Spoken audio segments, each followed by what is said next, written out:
This podcast is a member of the Voices of Wrestling Podcasting Network. Visit voicesofwrestling.com to hear the rest of our great podcasts, as well as show reviews, columns, opinions, and updates across the world of wrestling. To the highway in a brand new day. Over the rainbow, gotta let it go. So far.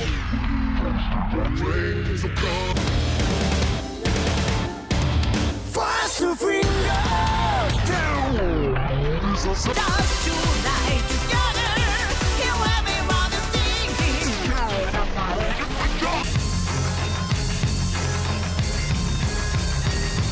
你看到我就怕，头皮发麻，我的手。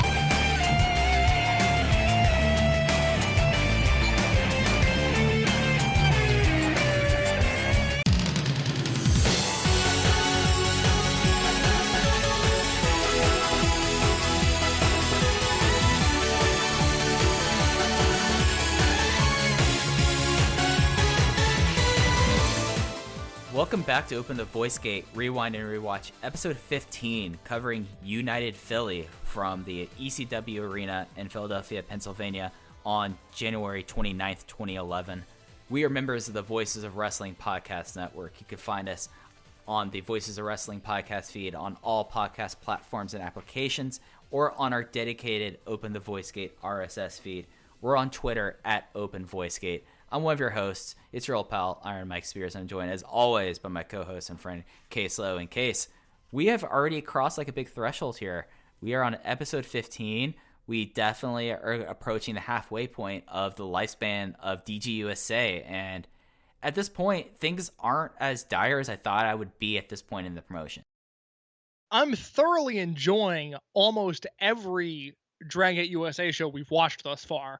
I think the two shows at the end of 2010, Bushido Code of the Warrior and Freedom Fight, had high points but were overall weak shows.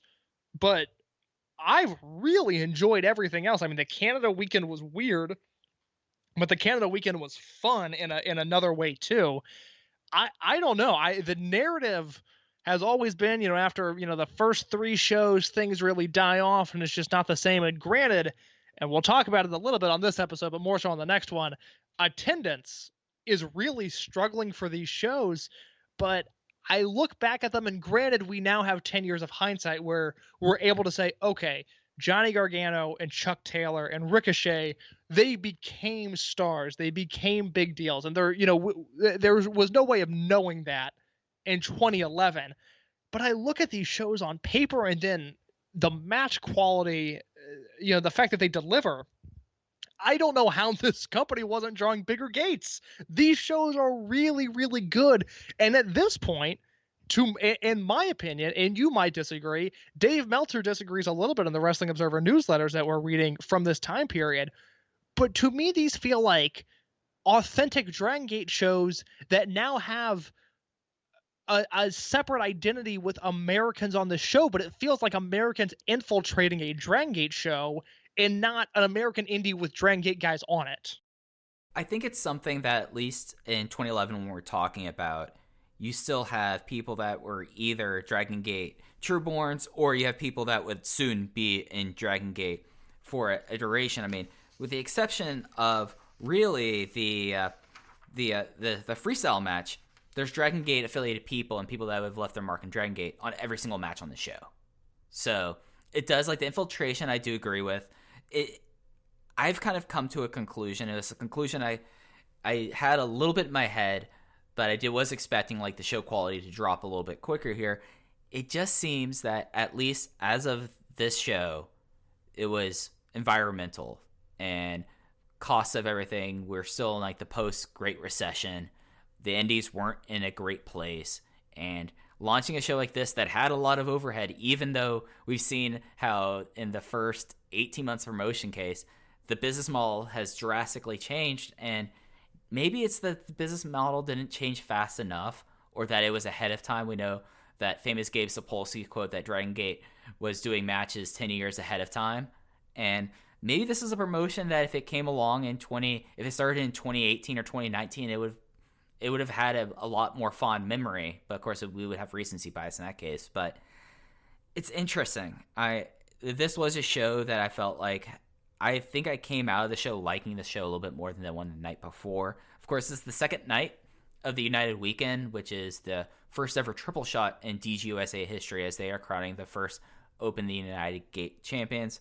We broke up how we were doing a timeline because there was such a lot amount of stuff to talk about. So last time we mainly focused on big things that were happening in Japan and things that got us to specifically the New York City debut. But we're going to change gears a little bit this time, Case, and we're going to talk about the overall environment of what was happening in America.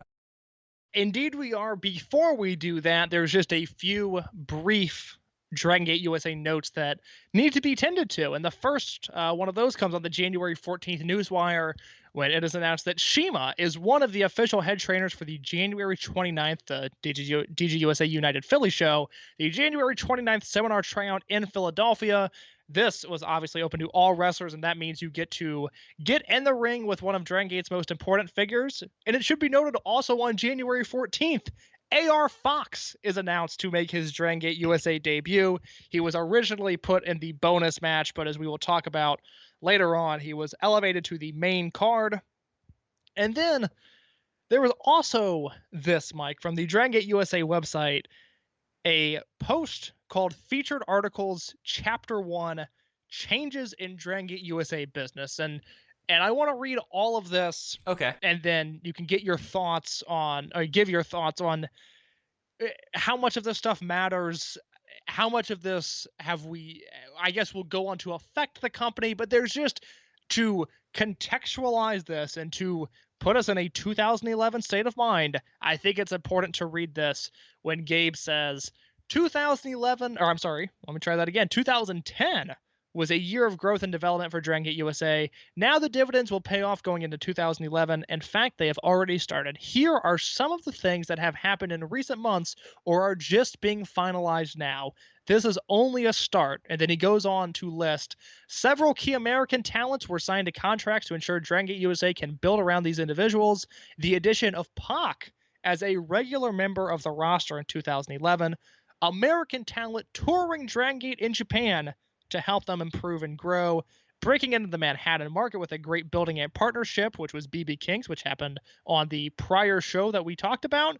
Dragon Gate USA heading southbound for shows in North Carolina and Atlanta on WrestleMania weekend. We'll talk about those in upcoming weeks. This note I found to be particularly interesting. We have frozen ticket prices. There will be no ticket price increase in 2011. And on top of that, the number of live events in 2011 will slightly increase.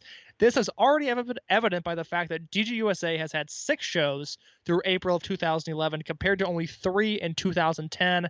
DGUSA will continue to be the first major stage for new talent, many of whom have been discovered through our seminars and tryouts. We have hired new video editors to put out better quality, more cutting-edge videos. No, you have not, Gabe. We have hired a new gear designer to give you more stylish shirts, hats, and other items. And then there's this note that we haven't hit a point where this is relevant yet, but as we approach, I think especially the end of 2011 onwards, we're going to be talking a lot about DVDs and the DVD release dates. So Gabe has this note where he says, you can pre-order the DVDs of Untouchable and Way of the Ronin in the DGUSA.TV store. So this is January 2011, and we're talking about pre-ordering shows from September 2010.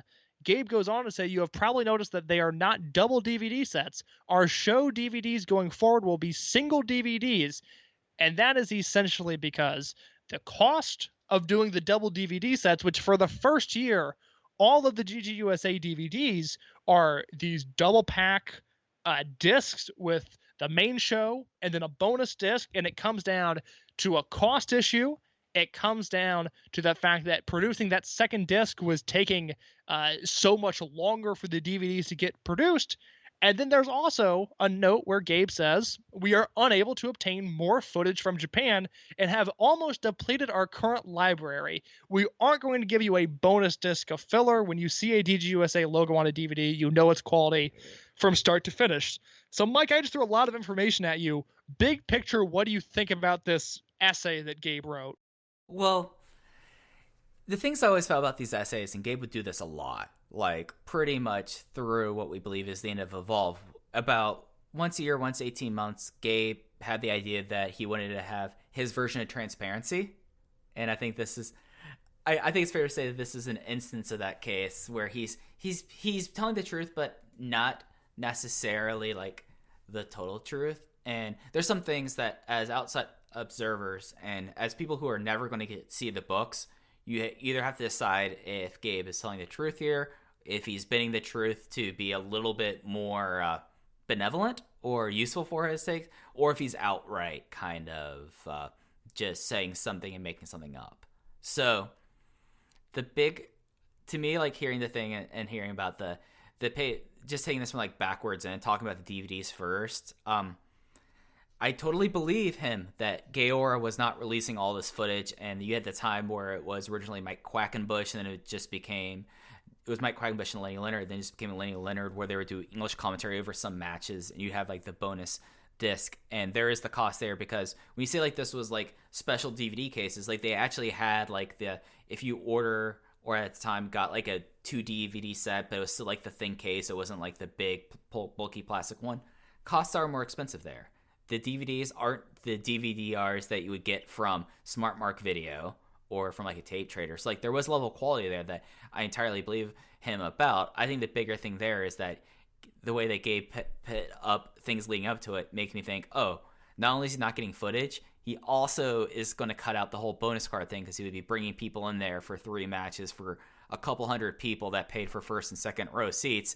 And given how attendance woes are and the fact that originally this was just going to be running 6 times a year, 6 shows, and now they're running triple shots, and Gabe spins it that he's proud about this. Let's call it a spade here, Case. We spent some time talking about this beforehand. Attendance was getting very troublesome already in the promotion, and it's a lot cheaper. And Dave Meltzer would report earlier that they would need 500 on one show to break even, or it'd be 700 across 2 shows. Now you're doing with 3 shows, and that tells me that they're trying to find ways to cut costs, and that's why you ran more shows in smaller venues. Did talk with someone between recording the last episode and this episode. BB King's was only about 550 people, so about the size of what they were drawing in Chicago there for New York City Times Square prices. A lot of this here, in my opinion, was him trying to find ways to cut costs and to try to make it a little bit more of a healthier promotion. And I think some of that also is moving away from the G-Funk pay-per-view model for the big weekends. Now you could just say, okay, the show happened. We were going to have this on a pay-per-view first on Go Fight Live, then our own platform, but it'll be out on DVD soon. And you could offer, like, if you pay us $20 now, we'll give you the DVD when it's done. And that's them getting money faster. Yeah, that is something. I don't know when it is implemented, because this show was on Go Fight Live. We'll talk about when they hit the Southern triple shot that they move over to WWN. I don't know when WWN began their 3-tier price model for iPay-per-views for I think it was $14.99 you can get the iPay-per-view. For $24.99 you get the iPay-per-view and the replay, which was such a ripoff. And then I think it was $34.99 for the iPay-per-view, the replay, and then the DVD of the show, which, again, we'll be talking more about DVDs because it affected Dragon Gate USA's business in what I think was a real way as we go forward. But yeah, anything to get a little bit more money, that's what Gabe was going for there, and he's a promoter, so I can't entirely blame him. Yeah, and talking about like the seminars here, each person that walks in the seminars is paying a chunk of cash for the seminar. So that's more money in the pocket. And the whole like 3-tier system was absolutely ludicrous. And, you know, he was able to make it work because he was the only person who had his own platform at that time. DGUSA luckily got off Go Fight Live, for better or for worse, and got onto their own platform very quickly, which had a lot of its own issues that we'll get into as we look at reports of this. But he's trying to find money where he can, because as we've talked about, and I've made a point of pointing out attendances when we've been able to get them, nothing has had like the same attendance from the first weekend, the first run of shows, even the WrestleMania shows.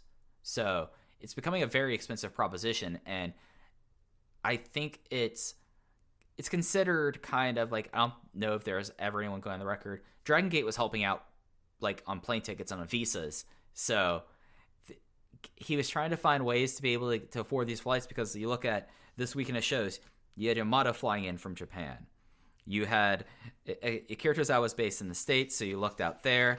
But then you had BB Hulk flying in Japan, CK1 flying in from Japan. And then the main event, Ricochet's over in Dragon Gate full time. You're flying him in from Japan as well. So we're talking about 4, 6, 7, 8 transcontinental plane tickets.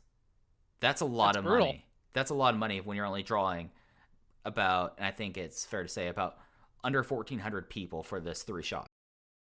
Yeah, it's not good. As we look at the larger independent landscape, there's one quick note from the February 14th Wrestling Observer, but we'll read it here now because we're doing the rest of the U.S. Indies, where Dave says that Dragon Gate USA attempted to book Kevin Steen and Tommaso Ciampa for this weekend.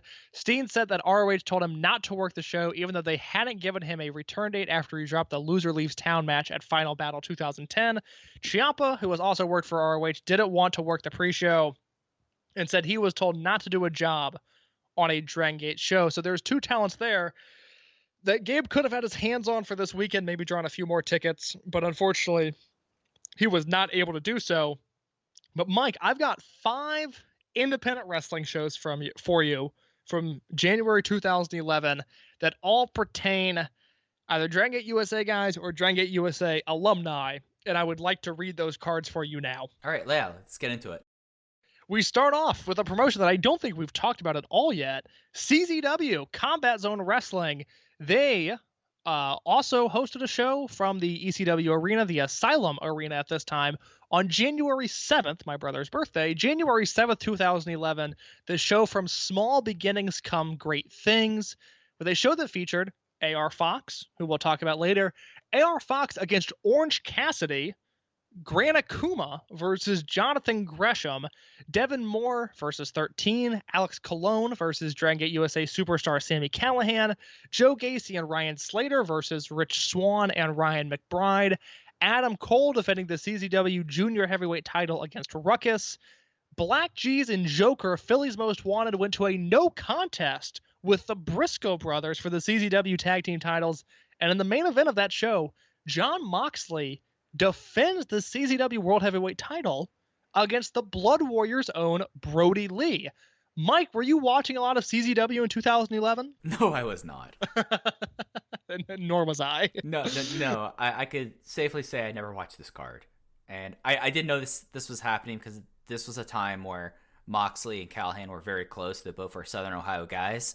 And they were the Switchblade Conspiracy, I think was their name there? Yeah, Switchblade Conspiracy. So, yeah, like I was cognizant of this going on. Of course, this is when CZW was at a different place in its lifespan. Weird to think CZW is still ticking and DGUSA will be dead within 3 years of the show. It kills me inside. Yeah. So, no. I knew that show happened. I knew of who was champions there, but never had an inclination to even seek it out. Ring of Honor on January 14th, 2011. This is ROH Champions versus All-Stars on a show that features Christopher Daniels against Roderick Strong, Andy Right Leg Ridge and Grizzly Redwood defeating the Bravado Brothers. That match screams 2011. Mike Bennett defeating Adam Cole. Dragon Gate USA's Homicide. On these shows, he defeats Rhett Titus. Steve Corino defeats Caleb Conley. Colt Cabana defeats Caprice Coleman. The semi-main event of this show, and I said earlier that the Andy Ridge and Grizzly Redwood match screamed 2011. This in the semi-main event feels so dated, despite the fact that one of these guys has gone on to have an incredible career, and the other one is Kenny King. Semi-main event of this show, Kenny King defeats Kyle O'Reilly. Wow. And in the main event, an Wow. 8-man tag. Yeah, I know. It's unbelievable. 8-man tag main event. Davey Richards, El Generico, and the Briscoes defeat Christopher Daniels, Roderick Strong, and the Kings of Wrestling. Mike, does this show ring any bells for you? I remember it happening. This was not a time I was really actively watching a lot of Ring of Honor, especially after like Final Battle. I remember the first time I watched the Loser Leaves Town match, but everything like past that point, like Steen was such a big draw and such an interesting character here. This was like one of their early shows, and this is still, they just finished up on HDNet, and they're in the weird place before they were bought by Sinclair when Kerry Silkin sells the show. So I know the show happened, but this was not a show I watched. I remember watching. I certainly did not watch Keaton King versus Kyle O'Reilly. Semi-main event. Unbelievable that happened. Well, Mike, they ran a double shot the next night in Charlotte, North Carolina, January 15th, 2011. Only the strong survive. I had this DVD laying in my room. I don't know why I had this show on DVD. I don't remember buying it, but I knew I had it laying around. So I watched part of this show today. I will tell you right now, I did not watch the Bravados versus Future Shock, which opened up the show. Rhett Titus versus Caprice Coleman, Colt Cabana versus Grizzly Redwood, Mike Bennett versus Cedric Alexander. Those all got skipped as well. There was a TV title match. Christopher Daniels defeated Claudio Castagnoli. I did not watch that, but I probably should have. Andy Ridge and Steve Corino teamed up, and they defeated Alabama Attitude of Corey Hollis and Mike Posey, a team that Ring of Honor, I think, used as extra talent for like 6 years in a row, and they were always really good, and ROH never signed them, and it really bothered me. Yeah, Corey Hollis is a guy that's been around for a long time. Like, he had a team with... I'm trying to think who also is. He did a bunch of WWE stints. He was based in Georgia for a long time, and he was just around the Carolinas for a long time, and he was always kind of teaming with either like Mike Posey. There's a while when John Schuyler would team with him and they become the Bruiserweights, and they just kind of like existed. And he always was someone that was solid, and I never like, especially like given how things are going, like he had a team with Adam Page. Like, yeah, that's right. So, I think they worked a lot of PWX, Pro Wrestling Experience, together. Yeah. So like he's a guy that's been around for so long. Like he was nominated for the PWI Rookie of the Year 2010, and it's just something that like I know like Alabama is no like if you're driving in from Alabama, if that's a shoot, that's not an easy thing to be doing on a constant basis. And he was on an episode of AEW Dark when they've been taping in Jacksonville, Florida. So like. He's a guy that's been around. I'm like looking at his cage match now because it's what we do at parts of the show. He's still working North Georgia and the Carolinas. I'm surprised, like, just still working PWX. You know, he's someone that if he comes along 5 years later, he gets signed in one of these signing frenzies that the American companies get on, because he's too good to not really have sustainable work. I mean, the fact that Evolve isn't using him and Ring of Honor is not using him, and he's not signed by a major company, I think that's a shame.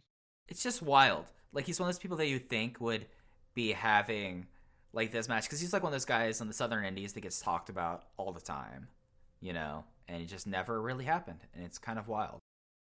Mike, the next match I rewatched, and I was glad to.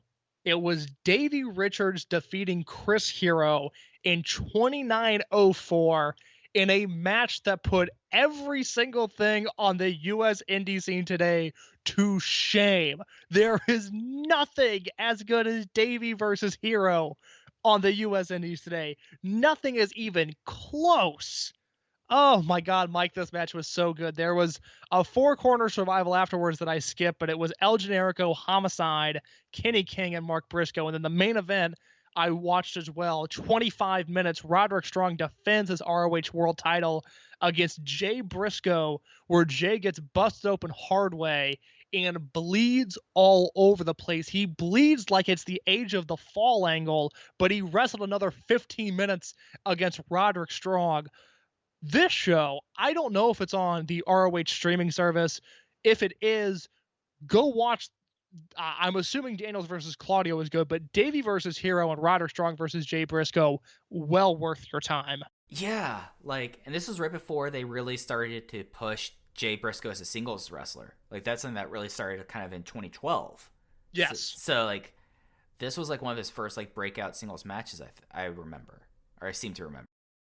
From there, we go to another Ring of Honor show. This one the same weekend as the DGUSA Triple Shot, but this was on the West Coast. This was ROH SoCal Showdown 2, which had the Bravados defeating Caleb Conley and Cedric Alexander, Jay Briscoe defeating Colt Cabana, the All Night Express defeating the Cutler Brothers, and I believe their only ROH appearance. Match 4, Davey Richards defeats TJ Perkins in a Dragon Gate USA what could have been offer match. So disappointing, because one of the things about the Davey match against Hero was wow, could you imagine if Davey was wrestling Chuck Taylor and I would love to see Davey versus Chuck Taylor, but Davey versus Gargano, and now you've got Davey versus Ricochet in the mix possibly. Like, there's so much what if had Davey not left, and then the rest of the show just quickly.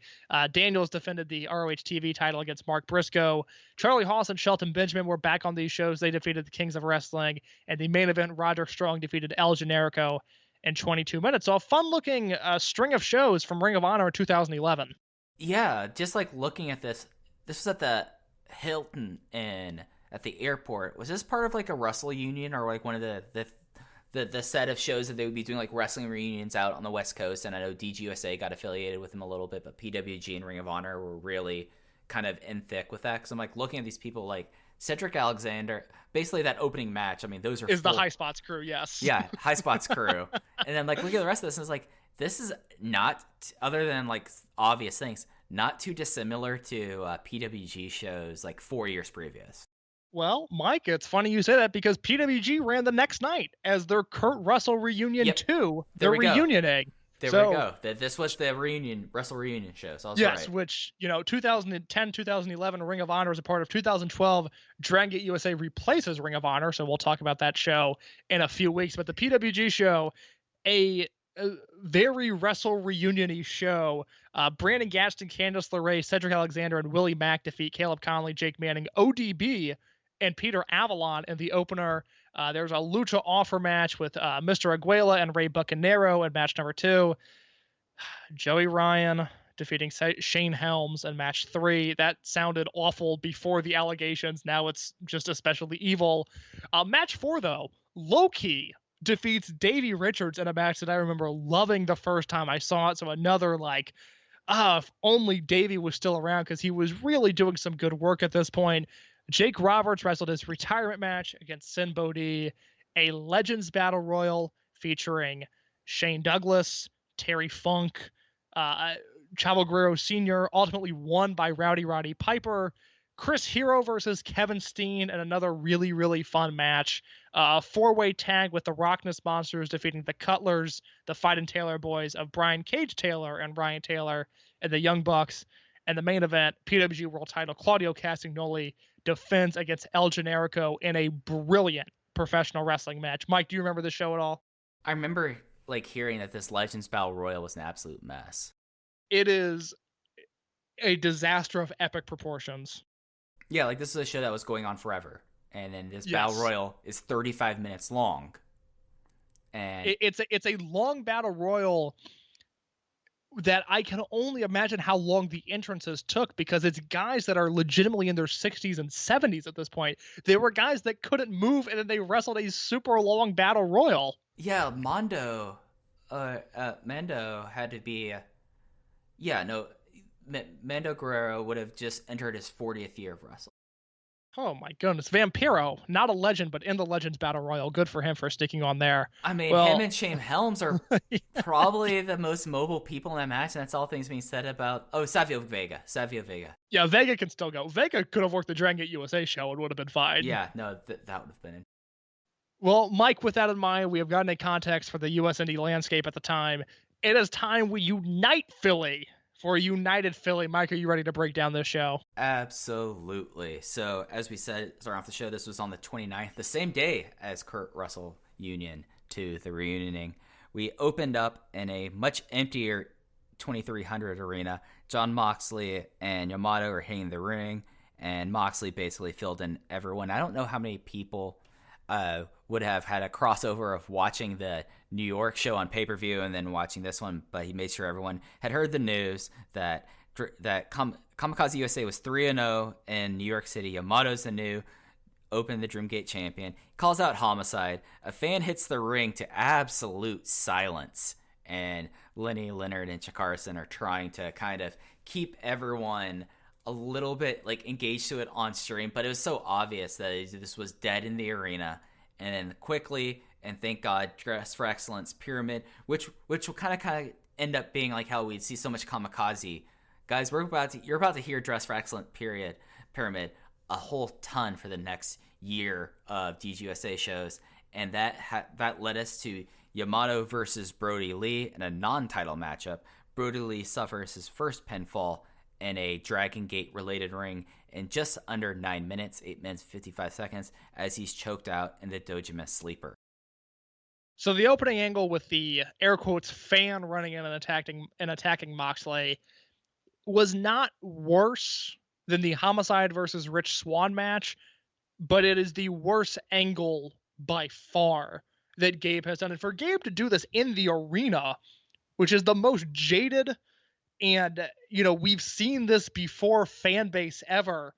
Oh my God. I mean, it's a bad angle to begin with, but to do it in front of this audience just felt shockingly tone deaf to me, because of course they wouldn't care. Nobody's attacking Jon Moxley. What's the point of that? It is one of those things where it just got the show off to such a bad start. And luckily, you were able to throw Brody Lee in the ring with Yamato, and things quickly got better. As watching this match, I thought, my God, Brody Lee should be the Open the Freedom Gate champion. He's that good. But God, I hated that opening angle. It was just such a waste of a Moxley promo, such a bad way to start off the show.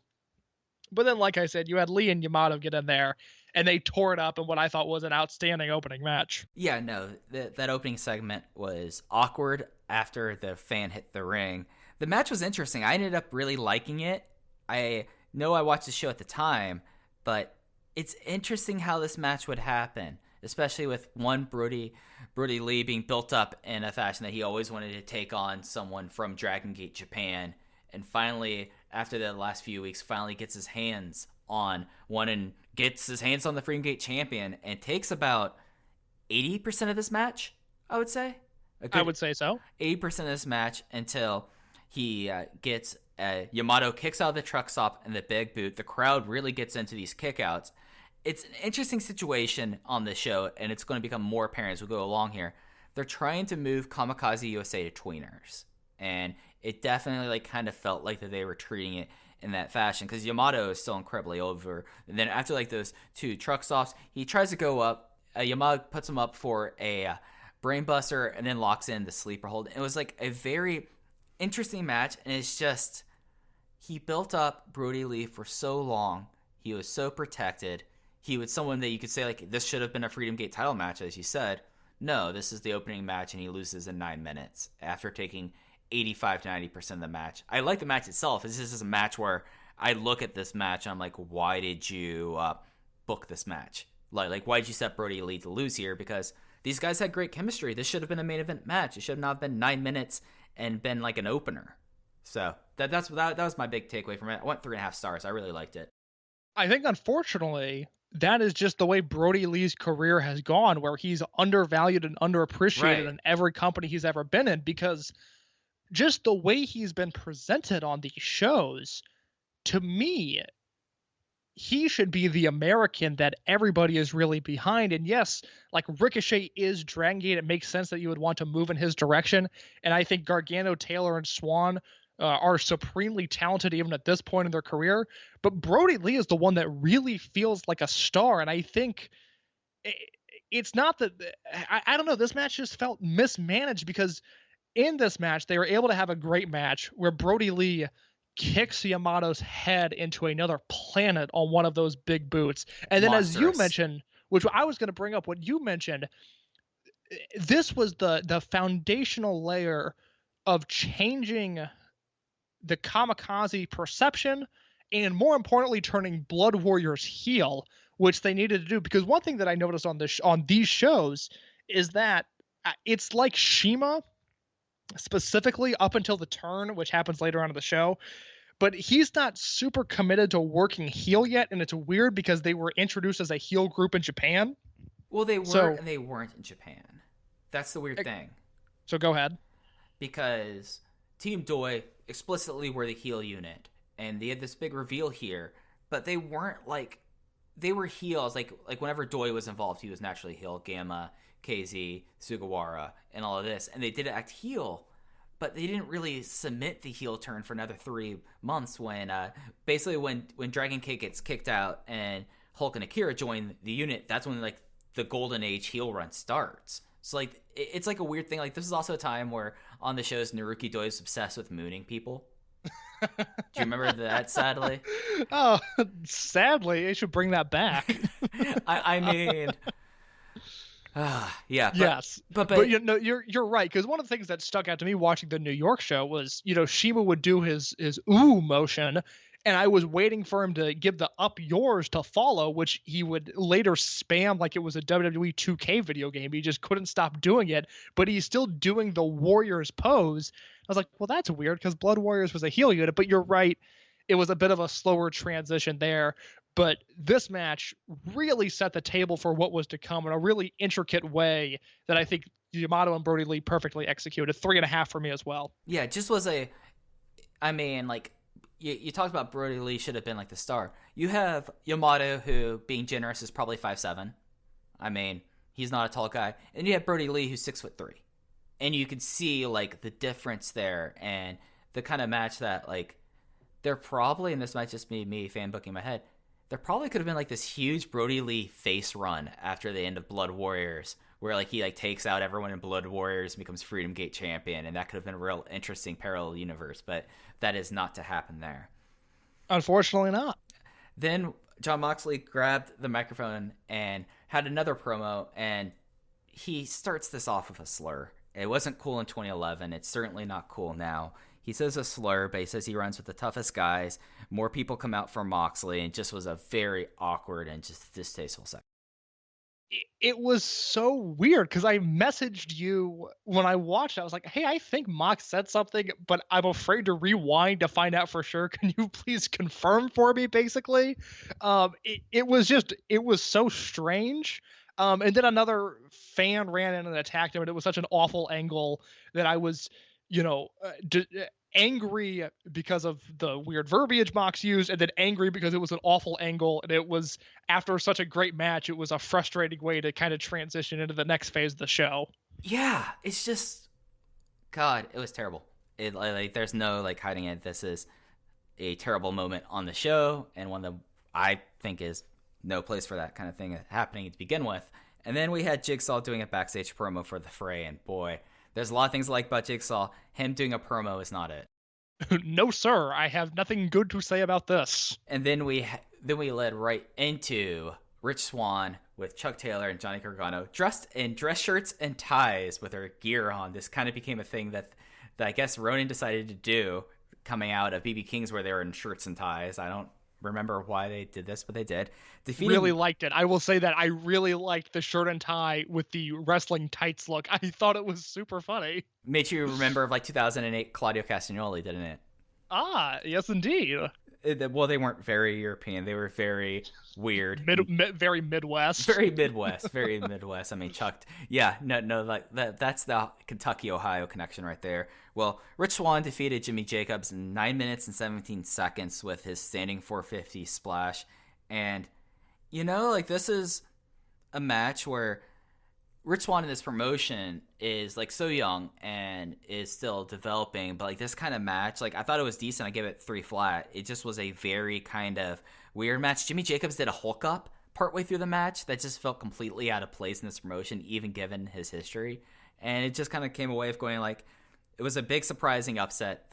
Ronin's being pushed to the ceiling here. By the end of the night, they are the big face unit. But at this point, I'm just like, oh, this happened, yeah. And then like there's like a weird face plant in this match. It just was like insane, like Swan stuff in my opinion. And then the match itself just kind of happened. Was Rich Swann wearing someone else's boots in this match? That's my biggest takeaway, is he was wearing these white boots that did not look like they were his. No, because he's someone that basically kept the same ring gear, other than like him having Junction 3 ring gear and like the short period of Ronin ring gear his entire time. Yeah, that makes sense. I just don't remember him ever wearing white boots, and they look closer to something that Sami Callihan would wear. And I was like, well, Swann had his boots in New York. Why would he not have them here? But it was weirdly distracting for me throughout a match that I as well gave 3 stars. There's a moment here where Swann does the Hurricane Rana from he's standing on the ring. Jacobs is standing on the second rope, and Swann leaps up, hits the Hurricane Rana there, and then goes into a standing shooting star press. That got a huge reaction, which was really funny to me because I think that's in every US Indie match in 2020, which is, it's not a bad thing. It's just, you know, the way the style evolves. But in 2011, That was like, oh my God, look at the athleticism. Other than that, yeah, no, it was, it felt like they were going for a match that was too big for the spot on the card, which is odd considering that Jimmy Jacobs, I don't think, was ever that kind of guy. But yeah, definitely had like a super worker thing going on here that didn't entirely work. They pushed this match as in the Newswire. They pushed this match as Jacobs versus Swan for the first time ever. Jacobs wanted one of the breakout stars, and now he gets this match as he tries to climb into the Freedom Gate contention. And ended up losing this match. So Jimmy Jacobs on a bit of a losing streak to start this weekend, 0-2. Yeah, it's going to be an interesting next few shows for Jimmy Jacobs. So he's 0-2 this weekend. Then Chuck grabbed the promo, grabbed the microphone. He really wants to go to Japan. That's all Ronin wants to do. We got it. They want to go. I want to go to Japan too. You don't hear me mention it on this show every segment. I would like to go to Japan. I would like to get in trouble in Roppongi with Mike Spears and Larry Dallas. I think that would be fun, but you don't hear me mentioning it every segment of the show the way Ronin does. Oh, you see that being Golden Guy hanging out with Don Fuji talking about trains while you two go do your thing. I'm just gonna have. Do you know the picture on Twitter that circulates every once in a while of the proposed high-speed railway system that encompass the entire continental United States? Oh yeah, I think that every time I go visit family, thinking I could be there in 4 hours on a train and not in a death machine. That picture makes me physically hurt. Like I just want that so badly. Because I love trains too. It's more the Mike Spears brand to be all about trains and to hang out with Don Fuji. I get it, okay? But I love trains too, okay? You hate planes. I hate cars. I hate driving. It's my least favorite thing to do. I dated a girl for 2 years because I loved her, but also because she would drive me anywhere I wanted, and it was such a phenomenal part of our relationship. I later found out she wasn't thrilled on that, but at the time I was loving it. I was like, she'll drive me to any record store I want to go to. This is all I've ever wanted from a girlfriend. I hate cars, and if I could just take the train everywhere, whether I'm in Chicago or I'm in Indiana or I'm in New Mexico, it doesn't matter. I just want to be able to take trains everywhere I go. I did not see K-Slow Train Enthusiast as of the time recording on June 30th. Big train guy. Nobody knows it, okay? I keep it close to the vest. I love trains. Right now I'm imagining that you have a hidden model train set that you make sure everyone's out of the house. You go down to the basement or in the attic. You put on your conductor's hat. You plug it in, and then for the next 20 minutes, you're just humming. That's how it was when I got back into professional wrestling, because I liked it as a kid, but I liked it at a really young age. I started watching it in 2006. I was born in 1999, so I was 7 years old when I started watching wrestling, and I watched it religiously up until Benoit died. And then I was a big Benoit fan, and on top of being a kid and just having changing phases, but that was okay, not for me anymore. And then in 2012, I was like, man, I miss wrestling. Let me get back into this. But what would happen was I would turn on Monday Night Raw, but it would be after everyone in my family had already gone to bed, and then I would be afraid that they would hear the TV. And at this point, I'm 13 years old. There's no excuse to do this, but I would watch Raw on level 3 volume on the TV, just so I could hear Michael Cole's voice, but not loud enough to know what he was saying. But I just I was so secretive about wrestling. I didn't want anybody to know that I was back into it. And then I don't remember how I, came out as a wrestling fan, but it eventually happened. And then now I'm here talking to you about Dragon Gate USA. I don't know what went wrong, but we're here now. I mean, this change has gone to some places. I see how the train enthusiast K-Slow came apart. Ronin Baby's starting to get over. This is something I'll be tracking. I'm willing to bet that by the time we get to Atlanta, it's going to be obnoxiously over. We do go backstage. World One is there. Pac is cutting a promo. They're the best bar none. Maybe Pac should take out his mouthpiece when he's cutting a promo. It just none of the backstage stuff on this show really was any. It was all swings and misses. It was all swings and misses. Then we had the 6-way a freestyle match where we had Sami Callihan, the debuting AR Fox, Cheech Hernandez, Frightmare, the returning Jigsaw, and Rex Reed together. Sami Callihan got the win in 9 minutes and 10 seconds against AR Fox with a sliding forearm. I forgot they used to do something that Gabe would start doing where he'd black out the arena and they would have the same music for the freestyle start playing and the lights would come up and everyone would be in the ring. And I always thought that was a really weird choice to do. It's so dumb. It's doing stuff for the sake of doing stuff. It adds no value to these matches. But I think in these multi-man matches, and I've never booked a wrestling show. I would like to, but I never have. But I think your goal should be in these 5-way, 6-way, 7-way phrase, freestyle, scrambles, whatever you want to call them. There's a lot of bodies in the ring. There's a lot of stuff happening. I think you want to be able to really spotlight one guy. And at the end of the match, it should be, that was the guy that shined in this match. Sure. And in this match, it was AR Fox, who, for me, just completely stole the show. I mean, yes, he did his leg drop bump where he tries to guillotine leg drop somebody on the apron. The guy rolls out of the way, and AR Fox just destroys his lower half on the ring apron, which is my favorite spot ever, I think. The only thing better than that is when Fox does that, lands on the apron, and the Young Bucks super kick him immediately afterwards, which I've seen them do, and it is the greatest thing ever. But there's a big spot, like the finish of this match, Callihan forearm smashes Fox into oblivion, gets the pin there. But the last minute of this match is dedicated to Callihan and Fox one-on-one. I think that's super smart. It gave Callihan a better sense of, I guess, importance, because he's clearly now someone that they're getting behind and will continue to get behind as they go along. And then Fox is the new guy who, from here on out, is largely associated with the Gabe Sapolsky brand of wrestling, with the exception of the year and a half where he was gone due to a payment dispute. But Fox, from here until the last Evolve show, is someone that has continued to work for Gabe throughout, and this is the start of his career, and I thought he was excellent in this match. I will also say, just real quickly, Rex Reed would not get booked on my shows for the way he looks. He had a shindy yarder. If he was in the backyard wrestling, I would close my blinds to steal a third Joe Lanza phrase. Not a fan of Rex Reed's look, and then I didn't think he was that good in the match. Yeah, and I actually try to look up a little bit about Rex Reed. He had to have been like someone who drove up for the tryout and ended up if he is like one of the best people in the tryout, then I fear for the tryout. He's like a Texas, New Mexico guy that looked terrible. He did wrestle in my local shindy, by the way, which makes me laugh a little bit. But yeah, no, he was garbage. Frightmare, for someone who I remember being really into at the time, did not hold up very well at all. Jigsaw was solid as always, but yeah, this was the AR Fox show, and this match was plotting, and we talked about how great that 4-way freestyle was in Philadelphia the last year, and now we're to a point where it's okay, when they started doing dives and became about 2 people, this was decent, and that was my only real big takeaway from that.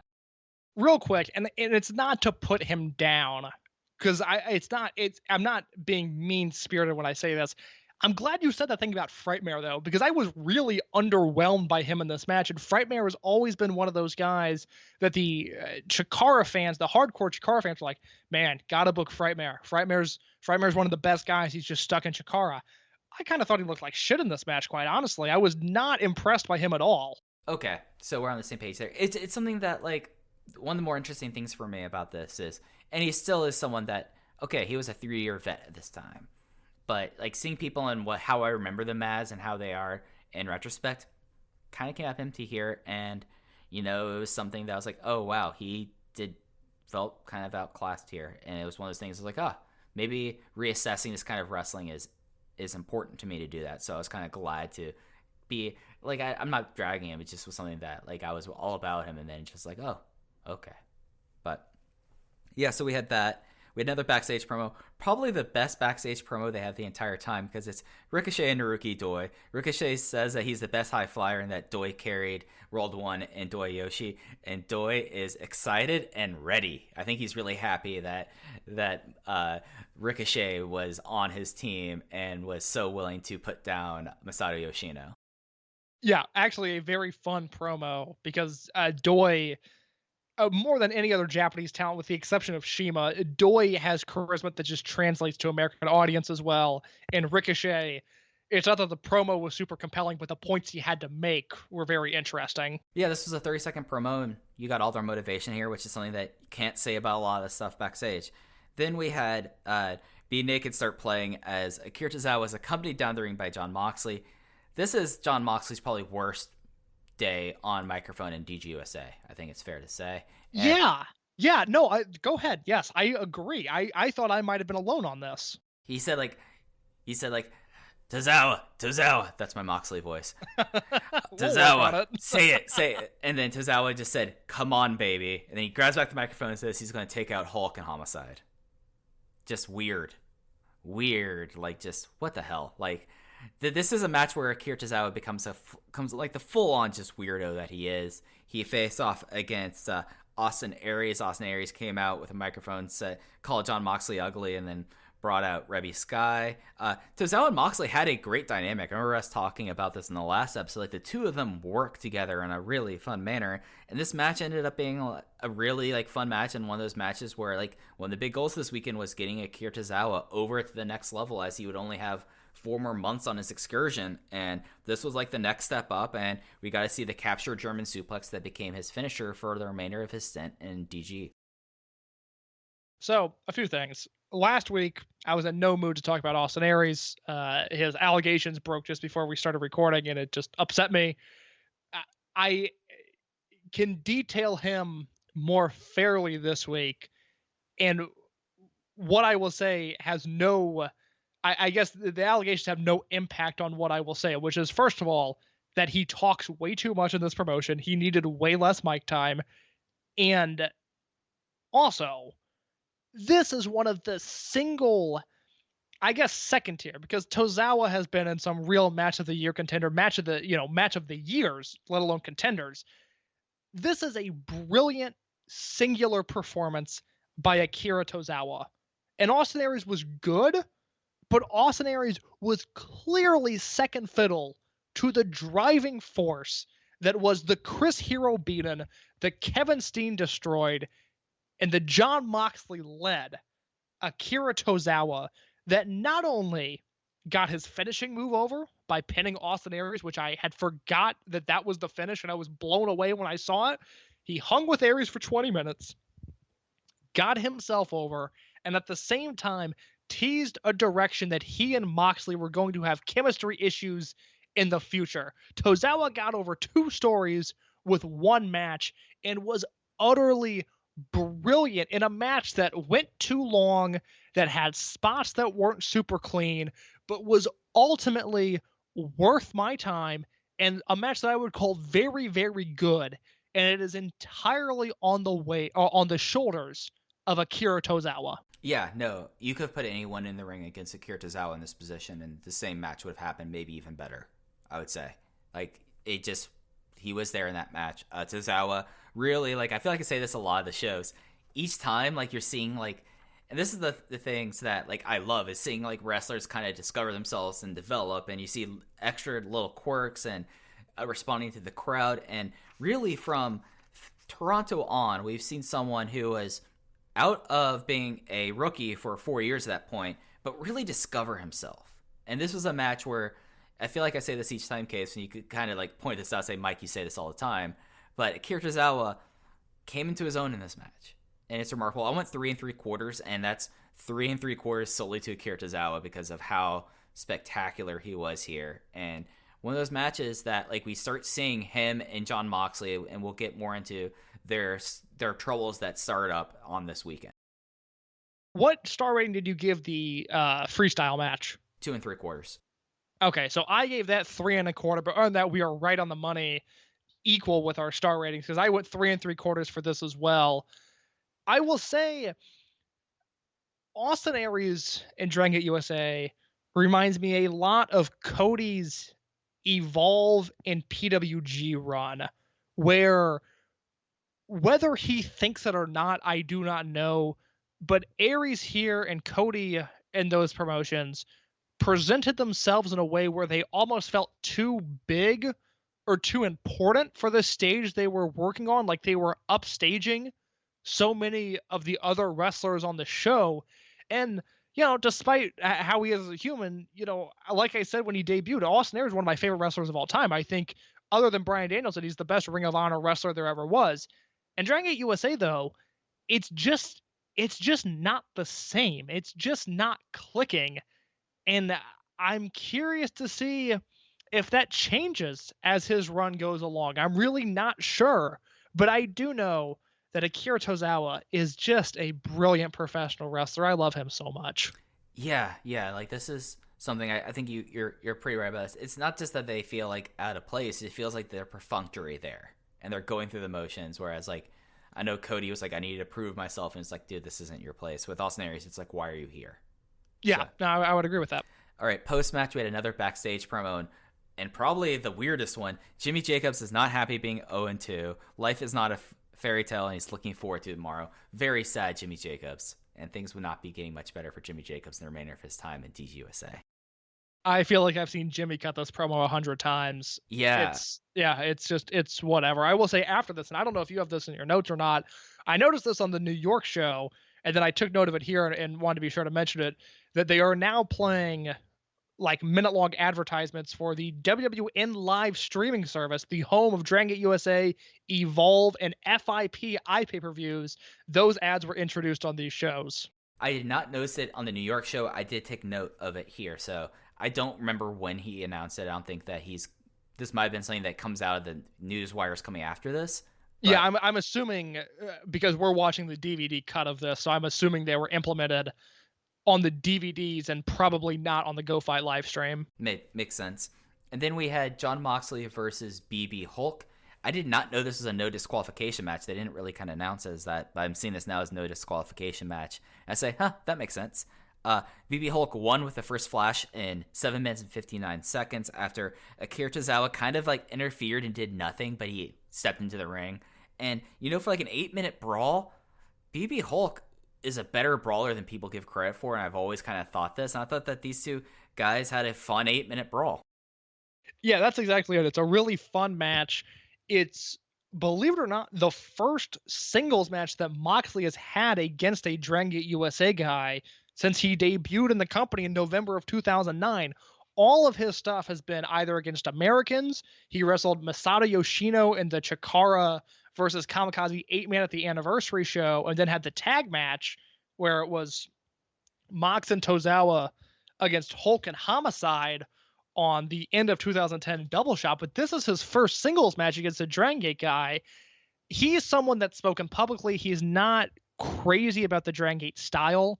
He just, it's just too fast for him. Doesn't think there's enough selling, whatever. He and Hulk work really well together. It's not a great match by any means, but like Mike mentioned, Hulk brought a ton of fire. He was able to brawl with Moxley. He came out swinging, and I thought it was an all right little match. Yeah, and I mean, it was like 8 minutes, and Hulk getting the win is kind of like a notable thing, seeing how he lost the title the night before. And just, you come out of this match like, you know what? All right, 8 minutes. And after like having some kind of matches that were there or underwhelming, having a match like this, you're like, okay, I'm all right with this. Like, that was kind of my big takeaway. Moxley started shouting no, just very loud and very audibly. And then we had a Sami Callihan promo where he says like he's someone to he's someone to be scared of. He wants respect. And then he said that he took out 5 men this time, and next time he's going bigger. And that led into our first of the United Gate tournament matches. Do you have any thoughts on that Sami promo? It sucked. Yeah, it's a Sami promo. He's a terrible promo, and nothing ever changes. However, this next match was a very weird match, but it was a match that came around at the end and ended up really liking it. It was Chuck Taylor and Johnny Gargano with Rich Swann representing Ronin against CK1 of CIMA and Dragon Kid representing Blood Warriors. Gargano and Taylor won when Gargano debuted the Gargano Escape and tapped out CIMA. This would move Ronin to 4 points on the weekend. They are undefeated as they were doing the traditional round-robin style scoring here, and eliminates Blood Warrior CK1 team from title contention. It was at 19 minutes and 30 seconds. So there's a lot of moves in this match. If you're someone that doesn't love the Dragon Gate house style, this is not the match for you, because there's just a lot of stuff happening. And I think it's different from the main event, which we'll talk about in just a second. This was just a lot of moves that felt very linear, and I enjoy that. I love this match, but I can see where people have a disconnect to a match like this. That being said, the stuff that sticks out to me here is the CIMA Gargano interactions, because you've got to remember they wrestled each other in the opening match the last time they were in this building. Since then, Gargano's like a different human. He looks better. He's a better wrestler. And he and CIMA have really, really good chemistry with one another. I really liked seeing them go at it. And like I will continue to say until the end of the series probably, Chuck Taylor's super underrated, and Chuck Taylor looks really good wrestling against these Dragon Gate guys, and it's a shame that the Dragon Gate crew didn't seem to mesh well with Chuck Taylor. It's a shame that, much like Brody Lee, Gabe Sapolsky continuously undervalued Chuck Taylor, because I think he's really, really good, and it's a shame that this weekend, with the exception of one or two matches here and there, it feels like this weekend and then the WrestleMania weekend that's about to occur is probably the peak of Chuck Taylor in this company, which just seems wrong to me. Yeah, and this is a match that was very goofy to begin with. You could see like the awkwardness about Blood Warriors not fully being heel here. There was a lot of dancing, and then CIMA and Dragon Kid started dancing. And then when it got to the closing stretch, I thought this kicked into the gear it needed to be. The fact that CIMA got tapped out to Johnny Gargano's debuting submission, the move that would kind of become his move throughout the remainder of the promotion, become actually a big plot point in the promotion, the Gargano escape, his version of the Border City stretch. I remember like him specifically saying, I view Alex Shelley as an older brother, and I'm doing this move because of our relationship, which I thought was always really cool. I'm a big Alex Shelley guy, but it's just as like... Is that your t-shirt? I'm an Alex Shelley guy. How can't you be an Alex Shelley guy? He loves... I like him too. He loves McCluskey. His favorite video game is my favorite video game. I feel like Alex Shelley and I would be good friends. That is a safe bet. But like this match ruled. Like it's such a shame how both... I'm willing to say it because Chuck Taylor says it. CIMA hates Chuck Taylor, and Gabe did not know how to use Chuck Taylor to his benefits, because he was like... Him and Dragon Kid were phenomenal in this. And he was great against Naruki Doi and Ricochet on the previous night. He fits in there. It's just like aesthetically, and his move style did not go for what Dragon Gate wanted at that time, but he was so good in this. And Gargano, like further, like each show is becoming more and more of a complete product. He does have the crazy Sonic the Hedgehog hair, which I always forget about until I watch these shows. I'm like, oh yeah, Johnny Gargano had some wild hair before he started losing it. But I went 4 stars on this. I really enjoyed it. 4.25 from me. Really liked it. Some big moves stuck out with me. Again, the Gargano CIMA stuff I just thought was excellent. Very good stuff. And the angle that followed, you can break it down. I'll just say real quick, thought it was a little awkward to start, but once the turn happened, I was completely on board with everything going on. Yeah, so the awkward part is that, yet again, hey Case, Ronin wants to go to Japan. I've heard Ronin wants to go to Japan. Have you heard, Mike? Yes, I have, and so has CIMA, and CIMA called them stupid. He called everyone chanting for them stupid, and this is when Blood Warriors snap, and this angle became awesome. Brody Lee grabbed the microphone and called everyone pieces of shit, which kind of abrupt thing to happen, but it kind of worked, and then CIMA... Yeah, well, real quick, I'm sorry, I'm going to cut you off here, but it was... And again, I mean, we've talked very openly about how we genuinely love CIMA's mic work, and how like Doi and Hulk and Yoshino have been really fun on the mic, even in their broken English. I don't know if it was the acoustics and the likely flawed way that Dragon Gate USA had set up their microphones for this show.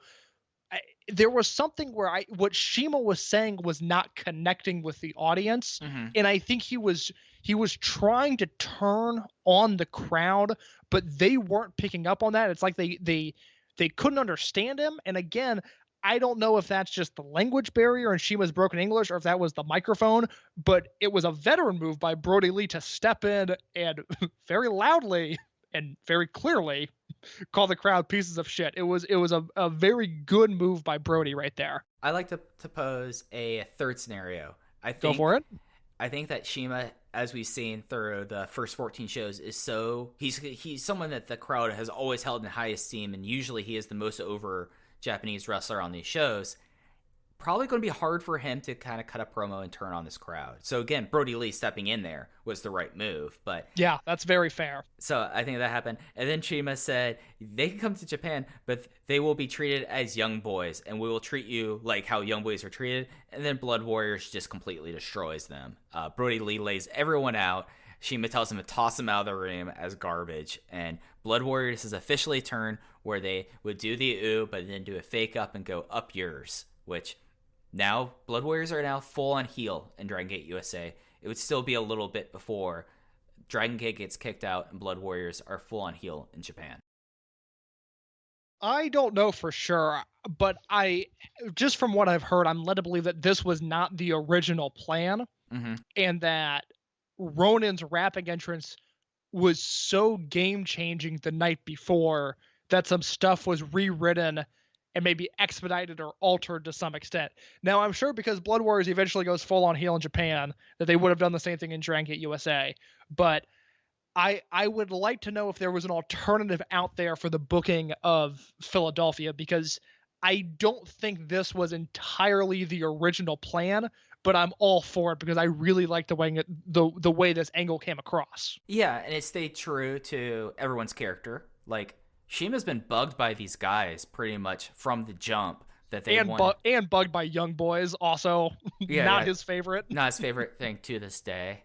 But it's very true to it. And then like the idea that he would just eventually, after all this, I mean, these are guys 3 months ago, like Chuck Taylor was asked to join Warriors and turn him flatly down.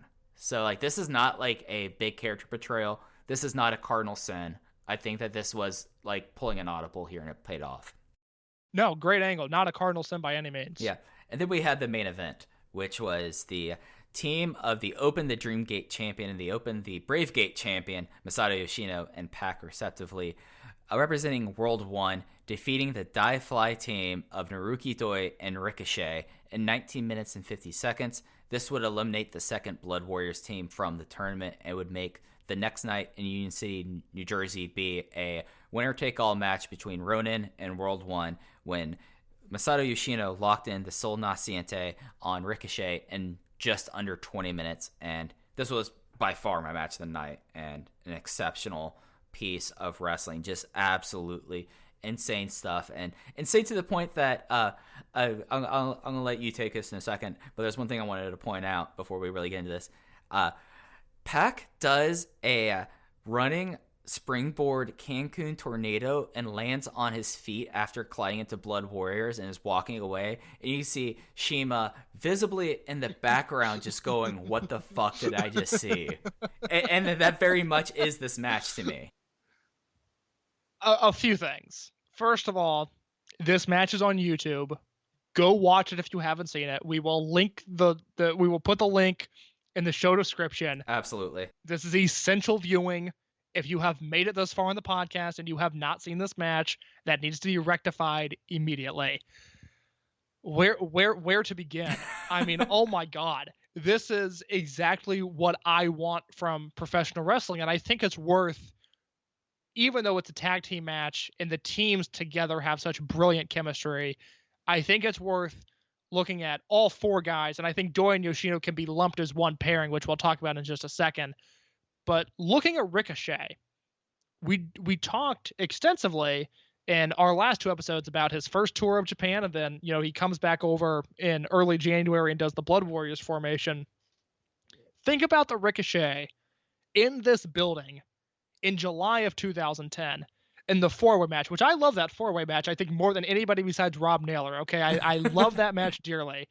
But think about the Ricochet in that match to the confident and poised and charismatic Ricochet that he may have damn well believed that he was actually a better high flyer than Pac in this match.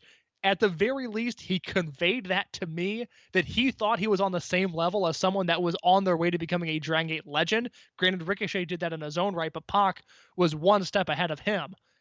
Oh my God, Ricochet was just something else in this match. And again, it is something that Mike and I probably haven't talked about on the show in a while, but it used to be one of our big talking points of there is not an American, or a foreigner rather, that has gone through the Dragon Gate system and not gotten better. And seeing how quickly and how drastically Ricochet has improved from him going over, even look at the October shows. Ricochet goes over in December. This is 2 months later, and he looks like an entirely different wrestler. Am I off base in thinking that, Mike? No. I was actually hoping you were going to vamp for a little bit, so look at how many matches exactly he had in that first tour for him to be what he was before or what he was after, because he had it here. Ricochet, you watch everything before this weekend, and you get a sense of who Ricochet could be, and there is a lot of what Ricochet could be when you watch him in 2009, 2010, 2008. But by the time that this match happens, he's not completely there, but this is already the Ricochet that you would say, like, oh yeah, no, this is young Ricochet. And you would watch this, you'd be like, nope, that's young Ricochet. He is tremendous. He's going through the physical transformation of him, because the story always goes that he got to Japan, Pac was already aware of him. He was like, all right, we're going to go to the gym, and completely changed away like his mindset, at least to aesthetically where he wanted to be. And then over this, because I've vamped for myself a long enough time to look this up, case, he only had 20 matches in Japan before this tour. 20 matches, basically 5 weeks, that he went from Raw and had tools, like you would call him like a toolsy prospect back in the day, like talking about prospecting baseball, he was toolsy, into almost a completed superstar at this point. And it's something that's so remarkable. Not only just his wrestling ability, but as you said, like his presence got there. And that's something that only really through repetition and confidence that's instilled with you, and like a performances in Dragon Gate where he came in out of the gates, and even like people in Japan at this time were like, we have not seen a guy of this level. And he was already here, and then him, like, this really is like the true kickstart of his 2011 against Pac, and the other thing that gets him to the completed, like, actualized superstar that he became in Dragon Gate and then New Japan. It's remarkable. And this match is... The crazy thing about this match, Case, he's not the star of this match. No, but we'll get to him, because, again, Ricochet, if he works 25 matches in a row in Chikara, he's not at this level. If he works 25 matches in a row in PWG, he's not at this level. If he works 25 matches in a row at IWA Mid-South, he's dead. So we certainly don't want that. Okay, this is a product of the Dragon system, and it's a product of working with Pac for an entire year. Okay, this is the start of pretty much every episode from here on out. We will be talking about Pac specifically and his relationship with Ricochet. But before we talk about Pac in this match, real quick, the Doi and Yoshino interactions, I should note, felt very heated. And I think, it's a crowd that was good, not great, certainly not the hottest Philly crowd they've had, but this is a building where Doi and Yoshino meant something to the crowd. The November 2009 show where you have the Speed Muscle versus Shingo Dragon Kid match. I'm assuming most of the fans there were the fans here. And it just felt like the crowd knew that the Doi and Yoshino interactions were heated and meant something. And then there was Pac. Mike, you take the floor first. Well, one thing about Speed Muscle is not just that they were heated. Each time that they got into the ring, the match kicked into another gear. Yes. It was like they added the fuel to the fire. But Pac in this match, holy shit. I talked about that one move that he did here. But the crispness and the execution here, that maybe it was that in New York he had a smaller venue, so he wasn't going to go flying here. But the things that he would do in this match have not been replicated in wrestling. In this match, Mike, there's no one like him. There's just the more I watch him in this project, with still the memories of his Dragon Gate run, which ended almost a year ago to the day that we're recording this. I think it'll be a year by the time this episode comes out. With that still lingering in the back of my mind, there's just no one like him. And God, why is wrestling so hard to where guys that are this talented don't get pushed on a mainstream level? I mean, how, not to make this anti-WWE, but how the fuck do you not make this guy such a big deal? There's no one in the history of wrestling like this guy. He's flawless in this match. He's singular. Like, there's no one else like Pac, and over the next 9 years to this day, which sadly, due to everything, we've not seen Pac wrestle anywhere in about 4 months. Remember Death Triangle? That was gonna be the thing. I fucking love Death Triangle. That's gonna be the thing. Yeah. And it just got taken away from us. Oh, absolutely. It's just something that, like, you see this here, and it's not just like him being a once in a time high flyer, because he is. I mean, have you ever seen anyone other than him land on his feet and just walk away from doing a springboard Cancun tornado? No. I've never seen anybody do the move, let alone land on their feet. I mean, he did a 630 that was more impressive than any 630 that either Ricochet or Jack Evans will do. And he pulls things together, and he makes his moves look impactful. And not in a way where you have the Rob Van Dam, like, over-exaggerated sell of the 5-star frog splash. It looks like he lands it perfectly. Never hear of anyone really getting hurt by Pac's high flying, by the way. Like, okay, so I'm so glad you mentioned this. I got to cut you off there because it was my big point on Pac. Is there is a heaviness to his dives that I've just never seen anything like it before. Where, again, I've never heard of anybody getting hurt by one of Pac's moves, but when Pac dives on you, it looks just as vicious as a Kawada kick to the head, or a backdrop driver on your neck, or whatever legendary stiff move you want to mention.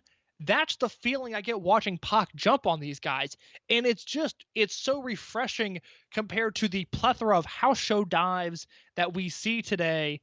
And then if you're not doing a house show dive, you're doing the same dives that, you know, everybody else has done before, with the exception of Alex Zane. And I like Alex, but Alex Zane is, you know, playing single A baseball compared to Pac in the major leagues with what he's able to do in the air, and the way Pac is able to innovate, because Pac is doing it flawlessly. He's doing it with perfection, and he's doing it with just such a deadly accuracy on top of making the moves look so painful. Whereas someone like Alex Zane, I mean, he's doing stuff that I've never seen before, but it's visually impressive, but I don't know if it looks physically demanding. I don't believe that he's necessarily hurting his opponents all the time. Whereas with Pac, it is just a death sentence when he hits you with these moves. And I just love him. I think he is one of the best wrestlers of this century. And for so long, I think I underrated him, because I think there is a bias to this high-flying style, even if it has largely dominated the mainstream professional wrestling landscape today. I think WWE does an embarrassingly poor version of it, and I think AEW does an all right job with it. But I mean, even myself, who loves this style, cares about this style, is a bigger fan of this style than anything, I spent too long underrating Pac, because he is just on another level of high flyers, and it is a beautiful thing to see. I'll shut up. I went 4 3/4. Yep, 4 3/4. This is the best match they've had in this promotion since Danielson versus Shingo. It'll be hard for this match to be moved out of whatever our top lists are when we get to the end of this project case, but it's just, even for someone that I think Pac did some of his best work when he came back to Dragon Gate, and I think he was excellent. I think he's been excellent in AEW too. I think that I feel like that his half-hour Iron Man match with Kenny Omega on Dynamite was one of the best TV matches they've ever had. Yes. This is still what I think. And for when I watched it, he was exemplary as the Cruiserweight champion in WWE. And the stuff in NXT as well. He was the best TV worker in the company while he was on TV. Right. And I said that at the time. I think I said this on the show last week too. I apologize if I'm repeating myself, but no. It wasn't because of Pac, but essentially just the way the timeline worked. Once Pac got taken off of main programming and put on 205 Live is when I stopped watching Raw or SmackDown at all. And it's not because of Pac, it's just that's the way the timeline works up. But I saw all of his TV stuff, and him wrestling John Cena in the United States Open Challenge stuff, which, man, that was fun. I missed that. He had just so many good matches against Kevin Owens on TV. I think he had some Cesaro stuff in there, or maybe I'm misremembering that, but I feel like he had Cesaro and Rusev matches that were really fun. His time on Raw, he was the best worker in the company, and he wasn't having, those peak level matches, but that's because he wasn't given the opportunity. But week in and week out, he was the closest WWE had to a 2002 through 2005 version of Rey Mysterio, where you could give him 8 minutes and it was going to be a guaranteed entertaining 8 minutes of TV. And that all being said, I'd take this match over anything he has done in the United States or in the Western Hemisphere. Oh, God, yeah. I think this is, at this point, and we'll rewatch, and he's had some great matches after this, this is his best match in North America. And it is astounding. It's on YouTube. Highest recommendation. At this point, I think I love this more than Speed Muscle versus Shingo and Dragon Kid. And you know how high I was on that match. I think this is my number 2 match after. I think after Shingo Danielson, this is your number 2. Yeah. I think I like it more than the Milwaukee 6-man, which I also gave 4 3/4 to. I think I like Speed Muscle versus Shingo and Dragon Kid a little bit better, because that match feels like it's on the pathway to being a 5-star match. This feels like it cleared the hurdle of being 4 1/4 and ended up at 4 3/4. If that, or I'm sorry, 4 1/2, and ended up being 4 3/4. If that makes sense. Yeah, no, this is not a match where I had a 5-star fear.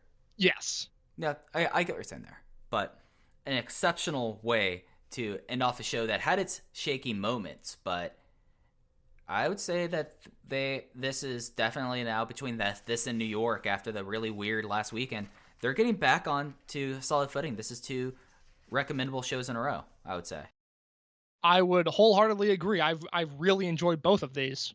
And then after this match, Blood Warriors continue their heel turn. They beat down Pac and Yoshino, but then they get Pac and Yoshino, get them to the outside, and they do the farewell promo. And Pac makes sure, because he is such a nice person, and to my knowledge, he is legitimately a nice person, he shakes everyone's hand in the front row before going to the back. Masato Yoshino takes a bow and just leaves. Yeah, no, good for Yoshino. His match did the talking. He doesn't need to say anything else. Yeah, and that's it for DGUSA United Philly. Do you want to run down the card real quick for the finale of this triple shot? Yeah, it's amazing how quickly we're getting through this stuff. WrestleMania weekend 2011 is right around the corner. But before we go down south to Mike Spears territory, we have to go to Union City, New Jersey for a United finale, a show that features Brody Lee versus Rich Swann, Cheech versus AR Fox, BB Hulk versus Akira Tozawa, which is a match I am very excited to watch. A no rules match between Homicide and Jon Moxley that I am not excited to watch. We get real 2 sides there. Yes. I don't know why that one got me as much as it did, but yes. Well, and then Rex Reed versus the debuting CM Punk's favorite wrestler, Pinky Sanchez. We then get an 8-man tag match, Blood Warriors, CIMA, Dragon Kid, Naruki Doi, and Ricochet against Austin Aries, Jimmy Jacobs, Sami Callihan, and Yamato. What a team that is. Poor Yamato being in that car ride. Oh my God. Oh man. Well, that we'll spend time on that next week, because I have to imagine what the Aries Jacobs Callahan car is like, and more importantly, what kind of music they're listening to. And then in the main event, open the United Gate titles. The first champions will be crowned. Will it be Masato Yoshino and Pac of World 1, or Johnny Gargano and Chuck Taylor of Ronin, baby? This is a show. My God. Yeah, this is absolutely a show. So, something that, other than like me doing like research and us doing research, I really don't look at cards until we talk about them. Yeah. Tozawa versus Hulk is 3rd from the bottom. Yeah. I know I have not seen this show. I know that Hulk Tozawa match is super highly regarded, and that I have no idea for the rest of the show. This is one of those shows where there are shows that I haven't seen that I know what's on the card. I did not know what was on the show. Yeah, and this is the last pay-per-view as far as I've been able to tell for them. They are now, this is the last one of their G-Funk deal. This is it. This is the final one. It would later be called United We Stand. So, yeah, this is going to be an interesting show to review next week. I'm looking forward to it. Well, I am as well. Mike, why don't you plug the stuff this week? All right, so you can find both of us tweeting at Open Voice Gate. That we usually, anything related to Dragon Gate, we're usually hot on. We keep track of things. If you're looking for a good source of Dragon Gate news and then all the stuff that we do involving the Dragon system, go check out Open Voice Gate. Case is at _ in your case. I am at Fuji Heya. Throw us a like and a review on the Apple Podcast app if you get a chance. We appreciate it.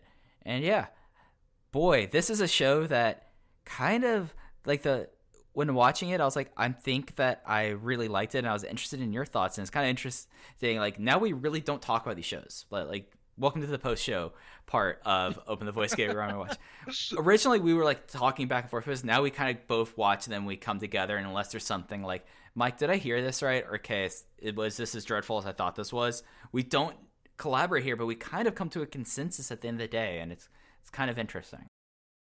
Yeah, no, I did not expect for you to like this show as much as you did. I thought I would be the high man on most of this stuff.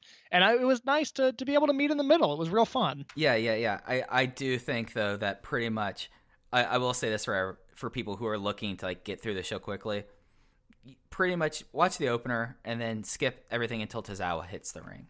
And you'll be good. Typically a safe bet on any of these Dragon Gate USA shows. That's a good way of life, really. Is just check out Tozawa. You'll be okay. That's how I live my life, and that's got me 34 years. So that's good for me. All right, guys. That's all I got, Mike. That's all I got, too, before I start having other platitudes. So wish upon our listeners are like, dear God, shut up. Anyways, for Case, I'm Mike, and we'll catch you next time on Open the Voice Gate, Rewind and Rewatch.